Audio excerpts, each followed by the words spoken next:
22 अप्रैल 2025 जम्मू कश्मीर के पहलगाम की बैसरन वैली एक ऐसे भयानक आतंक की गवाह बनी जिसने पूरे देश को झकझोर कर रख दिया। अनंतनाग जिले के पहलगाम से 6 किलोमीटर दूर लोकेटेड ये बैसरन वैली एक पॉपुलर टूरिस्ट स्पॉट है, जिसे इसकी खूबसूरती के कारण मिनी स्विट्जरलैंड भी कहा जाता है। इस घाटी के चारों ओर देवदार के लंबे पेड़ों का घना जंगल है।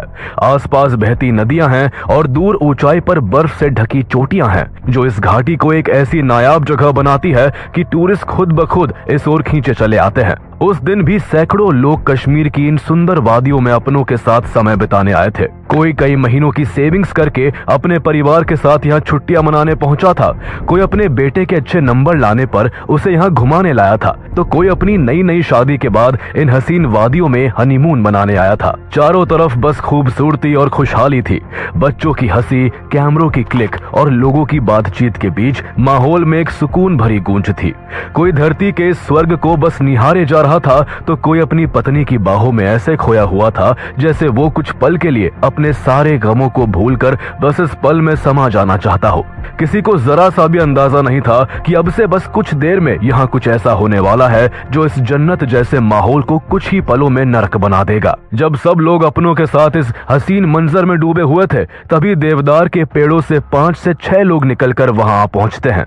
उनमें से कईयों ने भारतीय सेना और पुलिस की वर्दी पहन रखी थी, लेकिन असल में वो बेरहम आतंकी थे। हर एक के हाथ में M4 कार्बाइन्स और AK-47 जैसी खतरनाक राइफल्स थी और उनके पीठ पर लदे भारी बैग गोलियों, ग्रेनेड और बारूद से भरे हुए थे। वो धीरे धीरे शिकारियों की तरह इस घाटी में घुस चुके थे। इन टूरिस्ट की हंसी, उनकी मासूमियत उन आतंकियों को इस कदर चुभ रही थी कि वो जल्दी से जल्दी उन्हें खामोश कर देना चाहते थे। आतंकी सबसे पहले शुभम नाम के आदमी के पास पहुंचते हैं, जो अपने परिवार के साथ हंसी खुशी की बातों में डूबे हुए थे। एक आतंकी ने तुरंत लपक कर शुभम पर बंदूक तान दी और चीख कर बोला, बता तू हिंदू है या मुसलमान। आतंकियों की बंदूक और सवाल से शुभम और उनकी पत्नी दोनों डर से कांपने लगे। जब आतंकी ने दोबारा चिल्लाकर पूछा तो शुभम के कांपते हुए होठों से बस एक शब्द निकला, हिंदू। इतना सुनते ही आतंकी गुस्से से पागल हो गए और उनकी आंखों में नफरत उबाल मारने लगी। इसके बाद आतंकियों ने अपनी राइफल से अंधाधुन कई गोलियां शुभम पर दाग दी। शुभम के शरीर से खून का फव्वार छूट पड़ा और वो वही जमीन पर गिर पड़े। अपनी आंखों के सामने अपने पति को जान गंवाते देख शुभम की पत्नी रोने चीखने लगी और मदद के लिए पुकार लगाने लगी। इसके बाद आतंकी पूरी जगह में फैलकर हिंदुओं को निशाना बनाने में जुट गए।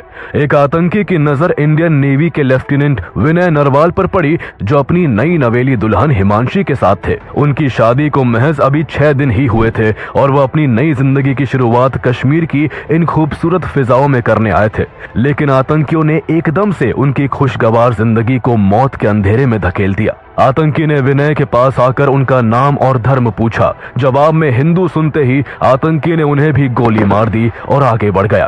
पीछे रह गई बस विनय की पत्नी हिमांशी, जो रोती हुई आंखों से अपनी जीवन साथी की लाश के पास बैठी उन्हें देख रही थी, जो अब कभी लौट कर नहीं आने वाले थे। 2-4 मिनट की गोलियों की गड़गड़ाहट से ही पूरी घाटी कांप उठी थी। चारों दिशाओं में बारूदी गंध फैल चुकी थी। गोलियों की आवाज सुनकर बच्चे चीख रहे थे, औरतें बिलख रही थी और मर्द अपनी और अपनों की जान बचाने की कोशिश में लगे हुए थे। कुछ लोग जान बचाने के लिए पेड़ों के पीछे छिप गए, तो कुछ लोग लगातार मदद के लिए चिल्ला रहे थे, लेकिन अफसोस उनकी जान बचाने वाला आज कोई नहीं था। अमेरिका में काम करने वाले कलकत्ता के बिटान अधिकारी कुछ दिनों की छुट्टी के लिए अपनी पत्नी सोहिनी अधिकारी और अपने 3 साल के बेटे के साथ कश्मीर घूमने आए थे। उनके बेटे को जब गोलियों की तड़तड़ाहट सुनाई दी तो वो मासूम बच्चा अचानक डर के मारे चिल्ला उठा, मम्मा साउंड फायर। उस मासूम की आंखों में ऐसा डर था कि वो समझ ही नहीं पा रहा था कि ये क्या और क्यों हो रहा है। बिटान ने बिना एक पल गवाए बेटे का हाथ कसकर पकड़ लिया और दौड़ने लगे। उनके साथ उनकी पत्नी सोहिनी भी थी, जो अपने परिवार को किसी तरह मौत के मुंह से खींच ले जाना चाहती थी। लेकिन उसी पल आतंकियों ने उन्हें घेर लिया। जैसे ही आतंकियों को पता चला कि बिटान हिंदू है, उन्हें उनकी पत्नी और बेटे के सामने ही गोलियों से भून दिया गया। चारों ओर भगदड़ मच चुकी थी। कुछ लोग गिरते पड़ते भागने की कोशिश कर रहे थे, तो कुछ लोग डर के मारे जमीन पर ही लेट गए, जैसे मिट्टी से चिपक जाने से मौत टल जाएगी। तभी एक आतंकी खून से सना चेहरा और आंखों में वहशीपन लिए लोगों के सामने आया और जोर से चिल्लाया कि सारे हिंदू एक तरफ हो जाओ और मुसलमान एक तरफ। सभी लोग सन्न रह गए, कोई अपनी जगह से हिल भी नहीं पाया। इसके बाद उन आतंकियों ने एक एक कर लोगों से उनका धर्म पूछना शुरू किया। क्या तुम हिंदू हो? जिसने भी हाँ कहा, अगले ही पल आतंकियों ने उसे गोलियों से भून डाला। कुछ ही मिनटों में कई लोग मारे जा चुके थे। उन सभी की सिर्फ इतनी गलती थी कि वो हिंदू थे। मन ही मन वहां मौजूद सभी लोगों में खौफ था। किसी को नहीं पता था कि अगले पल कौन मौत के निशाने पर होगा। इसके बाद आतंकियों ने नाम पूछने के बजाय उनसे कलमा पढ़वाना शुरू कर दिया। जो लोग इसे पढ़ नहीं पाए, अगले ही पल उनकी जान ले ली। इन मासूम लोगों की भीड़ में सुशील नथानियल का परिवार भी मौजूद था। एक आतंकी सुशील के पास आया और दहाड़ते हुए बोला, चल घुटनों पर बैठ और कलमा पढ़। सुशील ने कांपते हुए जवाब दिया, मैं ईसाई हूं, मुझे कलमा पढ़ना नहीं आता। बस ये सुनना था कि आतंकी ने झट से अपनी बंदूक सुशील की ओर घुमा दी और उनकी जान ले ली। दूसरी ओर पल्लवी के पति मंजुनाथ को भी आतंकियों ने धर्म के नाम पर मौत दे दी। पल्लवी अपनी आंखों के सामने अपने पति को जान गंवाते देख रो पड़ी और फफकते हुए आतंकियों से कहा कि मुझे भी मार दो, मैं अब जीकर क्या करूंगी। इस पर एक बहशी आतंकी जोर से हंस पड़ा और बोला, जा तुझे नहीं मारते, मोदी को जाकर बता देना। 20 के करीब लोग मारे जा चुके थे, लेकिन आतंक का यह सिलसिला आज बैसरन घाटी में रुकने का नाम नहीं ले रहा था। इसके बाद आतंकियों ने सभी मर्दों को लाइन में खड़ा किया और एक एक कर उनकी पैंट उतरवाकर उनका प्राइवेट पार्ट चेक करने लगे। ये बेरहम आतंकी इस तरह कंफर्म करना चाहते थे कि उनका खतना हुआ है या नहीं। जिस किसी का भी खतना नहीं दिखा, आतंकियों ने तुरंत उन्हें गोली मारकर उनकी जान ले ली। उस वक्त घाटी में सिर्फ और सिर्फ खौफ और आतंक का मंजर था। बच्चों के रोने की आवाज थी, महिलाओं की चीखें थी, जमीन पर पड़ी लाशों से रिश्ता खून था और हवाओं में तैरता आतंकियों का धर्म से जुड़ा सवाल था, जो हर अगले पल किसी न किसी को निगलने के लिए तैयार था। इसी बीच आतंकियों की नजर घोड़ा लिए आदिल हुसैन पर पड़ी, जो एक हिंदू टूरिस्ट को अपने घोड़े पर बिठाकर बैसरन घाटी की ओर आ रहा था। आतंकी सिर्फ गैर मुसलमानों का खून बहाना चाहते थे, इसलिए उन्होंने आदिल को नजरअंदाज कर उसके घोड़े पर बैठे टूरिस्ट पर निशाना साध दिया। पर इससे पहले कि कोई गोली चलती, आदिल अपनी जान की परवाह किए बिना टूरिस्ट को बचाने के लिए अकेले ही आतंकियों से भिड़ गया। उसने एक आतंकी से राइफल छीनने की कोशिश की, मगर अकेले आदिल की ताकत आतंकियों के सामने टिक नहीं पाई और कुछ ही पलों में गोलियों की बौछार ने उसे भी मौत की नींद सुला दिया। आदिल चाहता तो बीच में ना आकर अपनी जान बचा सकता था, लेकिन वो एक मिसाल बना कि धर्म के नाम पर हिंसा करने वालों की भीड़ में अगर एक इंसान भी ऐसा है जो धर्म से ऊपर इंसानियत को रखता है, तो शायद ये दुनिया जीने लायक बची रहेगी। लेकिन उन हैवान आतंकियों के सर पर जैसे एक अजीब तरह की सनक सवार थी। उन्होंने अपने शरीर पर कैमरे लगा रखे थे, जिनसे वो इस पूरी घटना की रिकॉर्डिंग कर रहे थे, ताकि हिंदुओं की चीख पुकार से भरी रिकॉर्डिंग दिखाकर वो अपने आकाओं से शाबाशियां बटोर सके।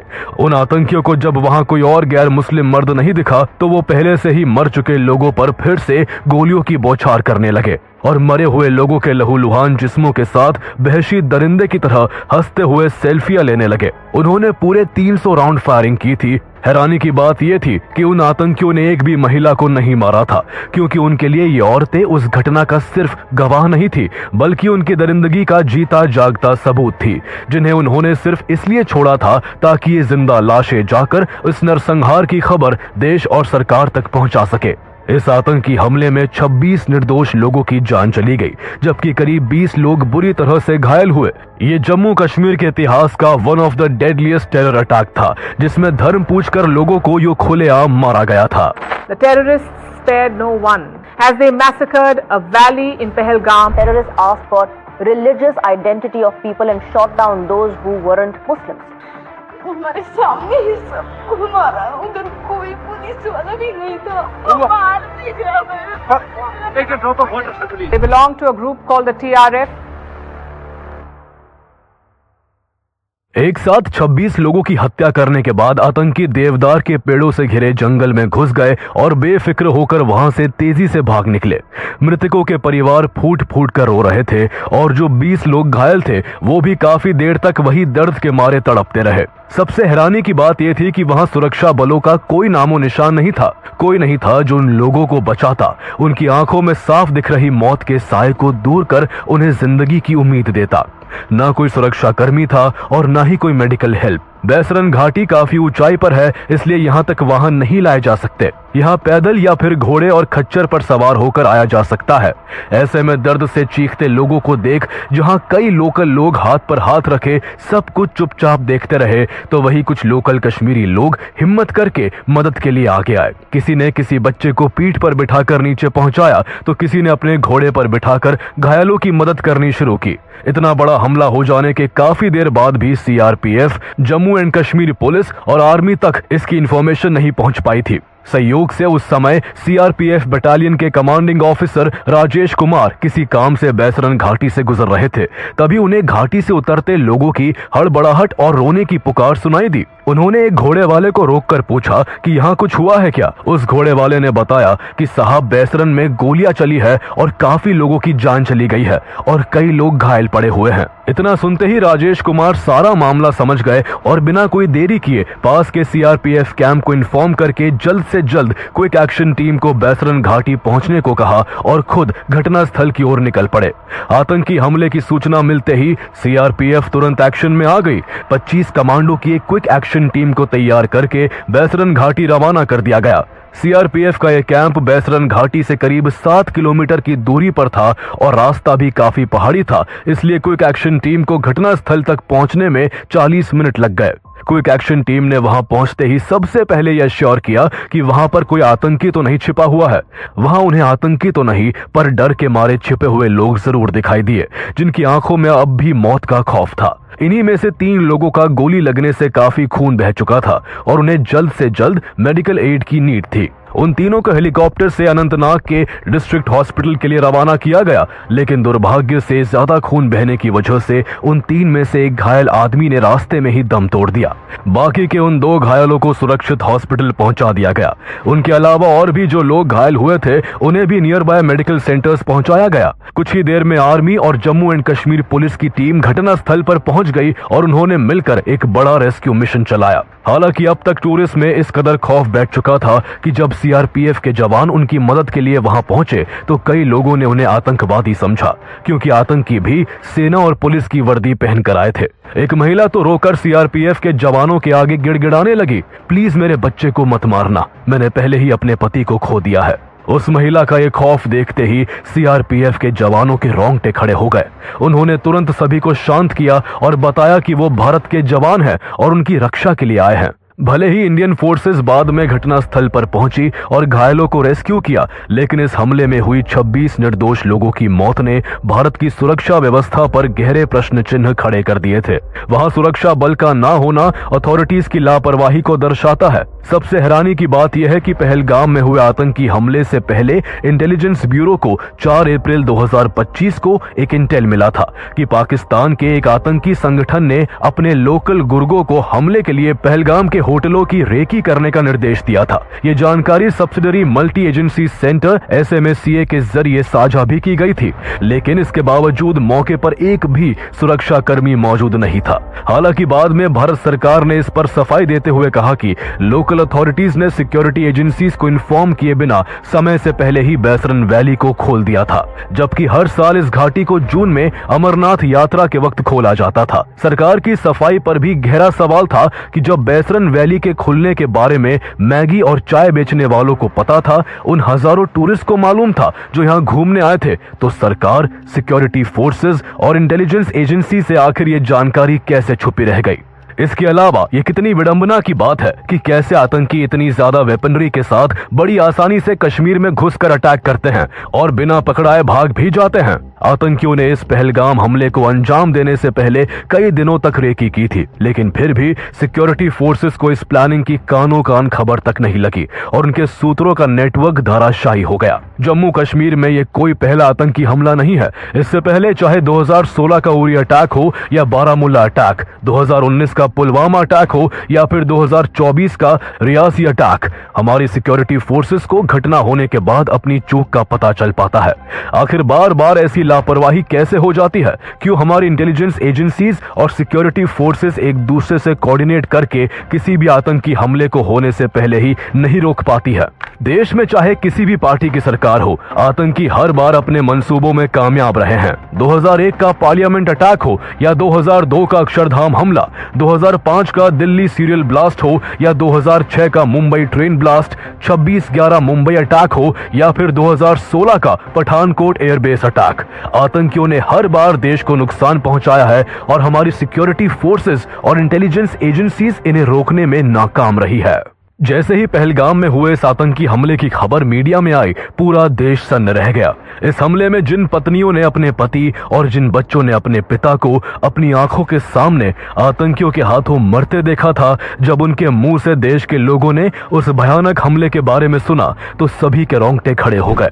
सभी भारतीयों की आंखों में आंसू थे और दिल में गुस्सा। हर कोई इसका बदला चाहता था। भारत सरकार भी हमले के बाद एक्शन में आ गई। होम मिनिस्टर अमित शाह ने खबर मिलते ही पहलगाम का दौरा किया। जब उन्होंने वहां मृतकों के परिवार वालों की रोती हुई आंखें और चीखती हुई न्याय की पुकार सुनी तो उन्होंने उन्हें भरोसा दिलाया कि इस हमले के जिम्मेदार लोग जल्द ही अपनी कब्र में होंगे। प्रधानमंत्री नरेंद्र मोदी जो पहलगाम में हुए हमले के वक्त सऊदी अरेबिया में थे, वो फौरन अपने दौरे को बीच में ही रद्द करके भारत लौटे और अगले दिन 23 अप्रैल को cabinet committee on security CCS की इमरजेंसी मीटिंग बुलाई। CCS की ये बैठक 2 घंटे से भी ज्यादा चली और इसमें पाकिस्तान को करारा जवाब देने के लिए गंभीर चर्चा हुई। इस आतंकी हमले की जिम्मेदारी द रेजिस्टेंस फ्रंट यानी TRF ने ली थी, जो पाकिस्तान के आतंकी संगठन लश्कर-ए-तैयबा का ही एक शैडो ग्रुप है। लेकिन असल में TRF या लश्कर-ए-तैयबा तो बस मोहरा थे। इस आतंकी हमले की जड़ें इतनी गहरी है कि ये जड़ें पाकिस्तान की इंटेलिजेंस एजेंसी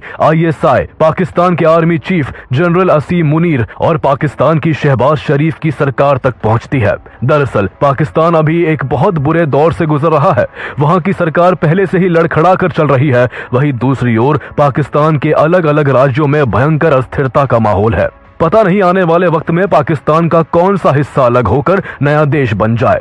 सबसे बुरा हाल बलोचिस्तान का है, जिसे पाकिस्तान से आजाद करने के लिए बलोचिस्तान लिबरेशन आर्मी यानी BLA ने पाकिस्तान सरकार की नाक में दम कर रखा है। इसके अलावा पाकिस्तान की इकोनॉमी चरमराने की कगार पर खड़ी है और उसे विदेशी कर्जे पर गुजारा करना पड़ रहा है। ऐसे में पाकिस्तान ने अपनी समस्याओं को हल करने के बजाय भारत में अशांति फैलाने पर ज्यादा ध्यान दिया, ताकि इससे न केवल पाकिस्तान की जनता का ध्यान जरूरी मुद्दों से हटाया जा सके, बल्कि जम्मू कश्मीर में आतंकवादी हमला करके भारत की एकता, खुशहाली और तरक्की पर भी चोट की जा सके। आर्टिकल 370 के हटने के बाद पिछले 2-3 सालों में जम्मू और कश्मीर में टूरिज्म बढ़ने लगा था, जिससे वहां के लोगों को रोजगार मिल रहा था। यही सुख शांति पाकिस्तान से देखी नहीं जा रही थी। वो जिन कश्मीरी नौजवानों को बहला फुसलाकर भारत के खिलाफ करता था, भारतीय सेना पर पथराव करवाता था, उसे वहां के नौजवानों के रोजगार मिलते ही चिंता सताने लगी। उसे लगने लगा कि अब उसके आतंकी मंसूबों का क्या होगा। पाकिस्तान फिर से जम्मू कश्मीर में नफरत और हिंसा चाहता था, लोगों को मजहब के नाम पर भड़काना चाहता था। इसलिए उसने TRF और लश्कर-ए-तैयबा के जरिए पहलगाम टेरर अटैक की घिनौनी साजिश को अंजाम दिया। लोगों को उनका धर्म पूछकर मारा गया, ताकि दोनों धर्मों के लोग भारत में एक दूसरे के खिलाफ हो जाए। हिंदू मुस्लिमों को सवालों के कटघरे में खड़ा कर दे और मुस्लिमों के अंदर हिंदुओं के लिए नफरत का जहर घुल जाए। पाकिस्तान के आर्मी चीफ जनरल असीम मुनीर ने हमले से कुछ दिन पहले ही पाकिस्तान के उच्च अधिकारियों और सरकार के लोगों के सामने अपनी स्पीच में ऐसा ही एक कम्युनल बयान भी दिया था, जिसमें उसने बड़ी शान से कहा था कि पाकिस्तान की कहानी अपने बच्चों को जरूर सुनाए। हम हिंदुओं से अलग है, हम एक नहीं है। इसी बुनियाद पर ही पाकिस्तान का निर्माण हुआ था और पाकिस्तान की आने वाली सभी पीढ़ियों को ये बात सिखाई जानी चाहिए। जिस देश का आर्मी चीफ ऐसी नफरती सोच रखता हो, वो देश आतंक के अलावा दुनिया को और क्या ही दे सकता है। इसी वजह से भारत सरकार इस बार पाकिस्तान पर ऐसा शिकंजा कसने का मन बनाती है जो उसकी कमर तोड़ कर रख दे। CCS की बैठक में भारत सरकार द्वारा पाकिस्तान के खिलाफ ऐसे सख्त फैसले लिए गए जो इससे पहले कभी नहीं लिए गए थे। भारत ने सबसे पहले पाकिस्तान पर वाटर स्ट्राइक करते हुए 1960 की इंडस वाटर ट्रीटी को सस्पेंड कर दिया। ये कितना बड़ा फैसला है, इसे इसी बात से समझा जा सकता है कि इससे पहले पाकिस्तान की तरफ से कई आतंकी हमले किए जा चुके हैं और दोनों देशों के बीच 1965, 1971 और 1999 जैसे युद्ध हो चुके हैं। लेकिन फिर भी भारत ने कभी इंडस वाटर ट्रीटी को सस्पेंड नहीं किया था। ये पहली बार है जब ऐसा हुआ है। इसका पाकिस्तान पर कितना बुरा असर पड़ेगा, इसका अंदाजा इसी से लगाया जा सकता है कि पाकिस्तान की 80% खेती के योग्य जमीन सिंधु और उसकी सहायक नदियों के पानी पर निर्भर है। इस पानी का 90% से ज्यादा हिस्सा सिंचाई में इस्तेमाल किया जाता है। ऐसे में पाकिस्तान में लाइफलाइन कही जाने वाली सिंधु और सहायक नदियों के पानी को भारत द्वारा रोकने से पाकिस्तान और उसकी इकोनॉमी पर इसका सीधा असर पड़ेगा, जो पहले से ही रेंग रही है। इंडस वाटर ट्रीटी के तहत पहले भारत पाकिस्तान को नदियों के पानी के बहाव और उससे जुड़ी अन्य जानकारियां शेयर करता था, लेकिन अब भारत न केवल नदियों का पानी रोक सकता है बल्कि बिना कोई अलर्ट दिए सभी नदियों का पानी एक साथ छोड़ भी सकता है। इस तरह पाकिस्तान को कभी सूखे का सामना करना पड़ सकता है तो कभी वहां बाढ़ जैसी सिचुएशन बन सकती है। इसके बाद भारत सरकार ने अटारी चेक पोस्ट को बंद करने का दूसरा बड़ा फैसला लिया। पाकिस्तान में इसी पोस्ट से सोयाबीन, मुर्गे का दाना, सब्जियां, प्लास्टिक दाने और लाल मिर्च समेत अन्य सामान भेजा जाता है। इसके बंद होने से पाकिस्तान को हजारों करोड़ का नुकसान हो सकता है। तीसरा फैसला SAARC visa exemption scheme SVES visas को रद्द करने का लिया गया। चौथे फैसले के तहत भारत में मौजूद हर पाकिस्तानी नागरिक को अगले 48 घंटे के भीतर देश छोड़कर वापस जाने का आदेश दिया गया और पाकिस्तानी नागरिक अब भारत का दौरा नहीं कर पाएंगे। इसका सबसे बड़ा झटका उन पाकिस्तानी मरीजों को लगा जो अच्छे और सस्ते इलाज के लिए इंडिया के हॉस्पिटल्स में इलाज करवा रहे थे। इन फैसलों से उन महिलाओं को भी झटका लगा जिन्होंने शादी पाकिस्तान में की थी लेकिन वो अपने बच्चों के साथ भारत में रह रही थी। इसके बाद पांचवें फैसले के तहत नई दिल्ली स्थित पाकिस्तान हाई कमीशन में तैनात पाकिस्तान डिफेंस एडवाइजर्स को एक हफ्ते के अंदर भारत छोड़ने के निर्देश दे दिए गए। हाई कमीशन में पाकिस्तानी स्टाफ की संख्या भी घटाकर 55 से 30 कर दी गई। इसके अलावा सरकार ने बाद में पाकिस्तान के न्यूज चैनल्स, क्रिकेटर्स और इन्फ्लुएंसर्स के यूट्यूब और एक्स अकाउंट्स भी इंडिया में बैन किए, जो इंडियन ऑडियंसेस से व्यूज बटोरकर पैसे कमाते थे। भारत सरकार के इन सभी कड़े फैसलों से साफ झलकता है कि भारत इस बार पाकिस्तान के आतंकवाद पर जरा भी ढील नहीं बरतने वाला है। CCS की बैठक में सख्त फैसले लेने के बाद अगले दिन PM नरेंद्र मोदी ने बिहार में एक जनसभा को संबोधित करते हुए पाकिस्तान को कड़ा संदेश देते हुए कहा, उन आतंकियों को और इस हमले की साजिश रचने वालों को उनकी कल्पना से भी बड़ी सजा मिलेगी, सजा मिलकर के रहेगी। अब आतंकियों की बची खुची जमीन को भी मिट्टी में मिलाने का समय आ गया है। इसके बाद NIA ने इस हमले की जांच शुरू कर दी जो अभी तक जारी है। साथ ही इस हमले को अंजाम देने वाले आतंकियों को ढूंढने के लिए इंडियन डिफेंस फोर्सेस ने सर्च ऑपरेशन शुरू कर दिया। 3 आतंकियों के पोस्टर भी जारी कर दिए गए और जिन लोकल लोगों ने उन आतंकियों को पनाह दी थी उन पर भी शिकंजा कसा जाने लगा। लश्कर-ए-तैयबा के कई ओवरग्राउंड वर्कर्स को गिरफ्तार किया गया। सैकड़ों लोकल लोगों को हिरासत में लेकर पूछताछ की जाने लगी और ऑपरेशन के दौरान आसिफ शेख और आदिल ठोकेर जैसे कई आतंकियों के घरों को एक्सप्लोजिव से तबाह कर दिया गया।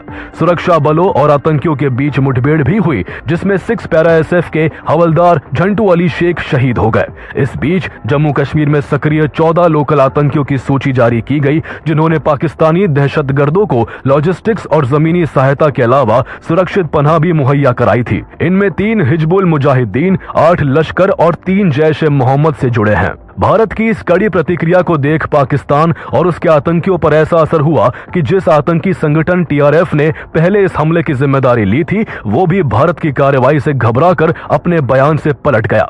TRF ने अपनी बात से पलटते हुए कहा कि उसका अकाउंट हैक हो गया था और उसका इस हमले से कोई लेना देना नहीं है। पाकिस्तान के प्रधानमंत्री शहबाज शरीफ ने भारत की सख्ती से घबराकर भारत सरकार से अपील की कि पाकिस्तान की सरकार न्यूट्रल रहकर इस हमले की जांच में भारत की मदद करने के लिए तैयार है। लेकिन भारत ने 2016 जैसी गलती इस बार नहीं की।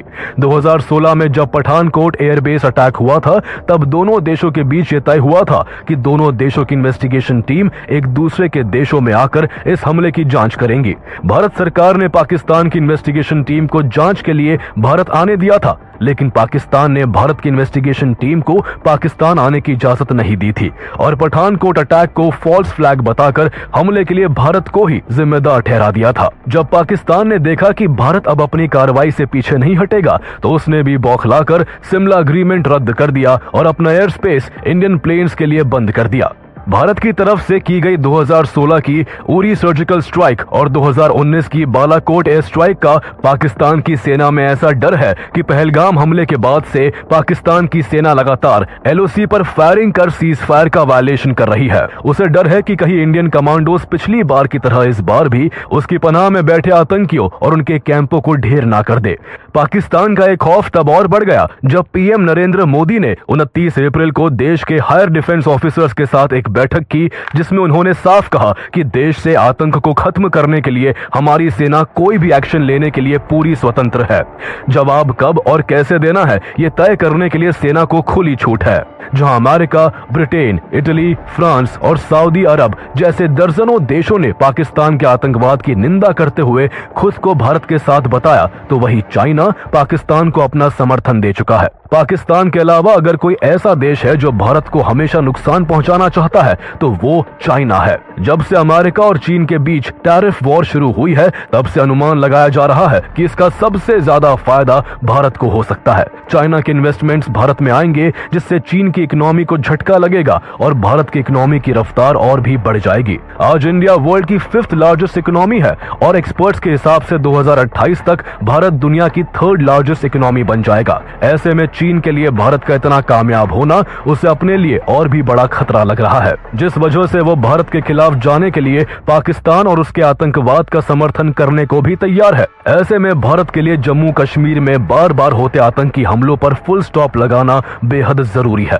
सोचने वाली बात है कि आखिर जम्मू कश्मीर में पाकिस्तान बार बार कैसे आतंकी हमले करवाने में सफल हो जाता है। 1980 के दशक में पंजाब में भी पाकिस्तान ने भारत को तोड़ने की कई साजिशें की थी। पाकिस्तान ने मिलिटेंट्स को हथियार और पैसे देकर पंजाब को भारत से अलग करने की कोशिश की थी, लेकिन भारत सरकार ने कई बार के प्रयास के बाद पाकिस्तान की साजिश को नाकाम करके पंजाब को मिलिटेंसी के मुंह से बाहर निकाल लिया था। लेकिन जम्मू कश्मीर में ऐसा क्यों नहीं हो पाता?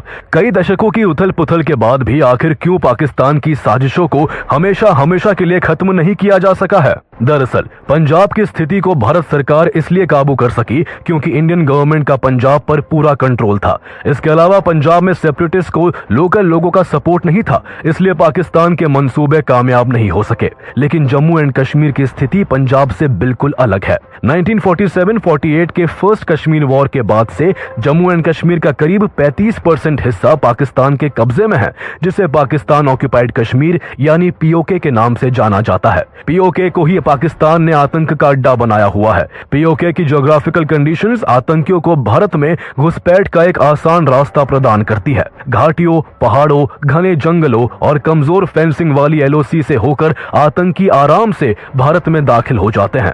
कई जगहों पर तो एलओसी की सुरक्षा सिर्फ कंटीली तारों तक सीमित है। पाकिस्तान और उसके आतंकी गुट भारत के कश्मीरी मुस्लिमों को भी जिहाद और जन्नत के नाम पर भड़काकर अपने साथ शामिल कर लेते हैं। अभी तक जम्मू कश्मीर में जितने भी हमले हुए हैं वो सब लोकल लोगों की मदद से ही पॉसिबल हुए हैं। कुछ कश्मीरियों की मदद से ही आतंकियों ने पीओके के अंदर कई जगहों पर लंबे लंबे टनल बना रखे हैं जो सीधा भारत में खुलते हैं। कई जगहों पर भारतीय सेना की चौकियों से महज 3-4 किलोमीटर की दूरी पर ही पीओके में आतंकी लॉन्च पैड्स मौजूद है, जिन्हें पाकिस्तानी सेना और आईएसआई की मदद से लश्कर ए ताइबा, जैश ए मोहम्मद और हिजबुल मुजाहिदीन जैसे आतंकी गुटों द्वारा ऑपरेट किया जाता है। पाकिस्तान लंबे समय से भावलपुर जैसे अपने इलाकों के साथ साथ पीओके के मुजफ्फराबाद, कोटली, मीरपुर और बाग जैसे एरियाज में भी आतंकवादियों की एक बड़ी खेप तैयार कर चुका है। आतंकियों को पाकिस्तान और पीओके दोनों जगह ट्रेनिंग दी जाती है। पीओके में पाकिस्तान ने बड़ी संख्या में मदरसे खोले हैं, जहां युवाओं के दिमाग में बचपन से ही भारत के खिलाफ नफरत भरकर उन्हें आतंकी बनने को मजबूर किया जाता है। इन्हीं कैंप्स में आतंकियों को हथियार चलाने, विस्फोटक बनाने और उसके बाद इंडिया में घुसपैठ करना सिखाया जाता है। Pathankot airbase attack, Uri attack, Pulwama attack और अभी हुए पहलगाम अटैक में आतंकियों को पीओके में ही ट्रेन किया गया था। पीओके में मौजूद आतंकी कैंपों को डिस्ट्रॉय करने के लिए भारत 2016 में सर्जिकल स्ट्राइक और 2019 में बालाकोट एयर स्ट्राइक भी कर चुका है, लेकिन इसके बाद भी पीओके में आतंक की फसल तैयार की जाती रही है। इसलिए पाकिस्तान के आतंक को खत्म करने के लिए पीओके पर भारत का कंट्रोल होना बेहद जरूरी है। जब तक जम्मू कश्मीर का वो हिस्सा पाकिस्तान के कब्जे में रहेगा, पाकिस्तान अपनी हरकतों से बाज नहीं आएगा। भारत सरकार भी इस बात को अच्छे से समझती है, इसलिए कई मौकों पर नेशनल एंड इंटरनेशनल प्लेटफॉर्म से भारत सरकार पाकिस्तान ऑक्युपाइड कश्मीर को बहुत जल्द फिर से भारत में मिलाने की बात कह चुकी है। भारत ने जिस तरह अभी पाकिस्तान के खिलाफ सख्त फैसले लिए हैं, उससे लगता है कि आने वाले वक्त में जरूर इस तरफ कदम उठाए जा सकते हैं। पीओके को अगर फिर से भारत से जोड़ दिया जाता है तो वहां की सिचुएशन फिर इंडियन अथॉरिटीज के अंडर होगी। वहां आतंकी कैंपों का खात्मा हो जाएगा और पाकिस्तानी आतंकियों पर शिकंजा कसा जा सकेगा। लेकिन पीओके को भारत में शामिल करना अगर इतना ही आसान होता तो सालों पहले ही ये काम हो गया होता। इस काम में कई जरूरी पेंच हैं जो भारत के लिए बड़ी चुनौती खड़ी कर सकते हैं। 1948 में भारत ने कश्मीर इशू को यूनाइटेड नेशन में ले जाने की एक ऐतिहासिक भूल की थी, जिसका खामियाजा भारत को आज तक सहना पड़ रहा है। अगर भारत पीओके को वापस लेने की कोशिश करता है तो यूएन का इंटरफेरेंस तय है। हालांकि अब भारत के यूएस, फ्रांस, यूके और रशिया जैसे वीटो होल्डिंग देशों से अच्छे संबंध है, लेकिन चाइना पाकिस्तान के पक्ष में वीटो लगाकर एक बड़ी रुकावट बन सकता है। और अगर कूटनीति से बात नहीं बनी तो भारत को शायद पाकिस्तान से खुली जंग लड़नी पड़े। ये युद्ध लंबा चल सकता है, जिसमें देश की इकोनॉमी पर बुरा असर पड़ेगा। दोनों देश के पास न्यूक्लियर वेपन है, इसलिए युद्ध की स्थिति में दोनों ही ओर से न्यूक्लियर वेपन के इस्तेमाल का खतरा है। इसके अलावा अगर युद्ध होता है तो चीन अपने फायदे के लिए पाकिस्तान के साथ खड़ा होकर भारत के खिलाफ युद्ध में शामिल हो सकता है। ऐसे में भारत के सामने दो मोर्चों पर युद्ध लड़ने की एक बड़ी चुनौती होगी। इसलिए भारत को हर पहलू को ध्यान में रखते हुए एक ऐसा रास्ता खोजना होगा जिससे पीओके को मजबूती से भारत में मिलाया जा सके, क्योंकि जब तक पीओके भारत का हिस्सा नहीं बनता, शायद पुलवामा और पहलगाम जैसे हमलों को कभी जड़ से नहीं रोका जा सकेगा। आतंक को जड़ से मिटाना ही उन 26 निर्दोष लोगों को सच्ची श्रद्धांजलि होगी जिन्होंने पाकिस्तान के आतंकियों के हाथों पहलगाम में अपनी जान गंवा दी।